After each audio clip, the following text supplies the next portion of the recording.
السلام عليكم ورحمة الله تعالى وبركاته. مركل كسو دبادا برنامج كني ديري قلنتها وحن مانتي نصو دياريني جوجي عبسدا وحي دشاريدا عبسدا وحي باب إسارة جدا عبسدا وحي قفك كدكتا عريان اسكفديا عبسي وحا كهورتاغن قفك اوغارايو يلكيسا cabsida badan waxay qofka u keentaa caafimaad daro dad badan waxa ay sameyn lahaayeen ama gaari lahaayeen nolosha waxay ugu joogsadeen cabsi amaad gaari weydaa amaad fashilantaa amaad guul daraysataa iyo wax la mid ah waxaad u baahan tahay geesinimo aad ku raacdo waxa qalbigaaga iyo niyadaada ku jira way garanayaan waxa aad dhab ahaantii rabto inaad noqoto ama samayso cabsidaada baa ku celinaysa jooji cabsida jooji cabashada jooji cudurdaar samaynta jooji cabaaraynta iyo cilad raadinta aqbal inaad adigu mas'uul buuxa ka tahay noloshaada noloshu waa safar gaaban laakiin waa safar qurux badan adigoo kaliya ayaana ka mas'uul ah inaad tayayso adiga oo kaliya ayaana ka mas'uul ah inaad tayayso ama talo xumaato oo tub qaldan raacdo ka faa'iideyso fursadda qaaliga ah ee nolosha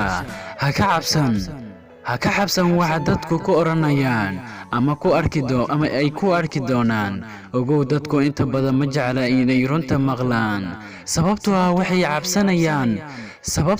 ka cabsanayaan inay khiyaaliga iyo dhalanteedka ay ku jiraan la burburiyo laakiin haddii aad rabto inaad isbedesho guulaysato ku dhaqan sharci naftaada been ha u sheegin runtana ha ka xararin ninbaa wuxuu yidhi been ma sheegayo sababta oo ah qofna kama baqo aan ahayn allah subxaanahu wa tacaala waxaad been u sheegtaa sababtoo ah cid baad ka cabsanaysaa xusuusnow geesinimadu ma ahan in ay cabsi ka maqan tahay xusuusnow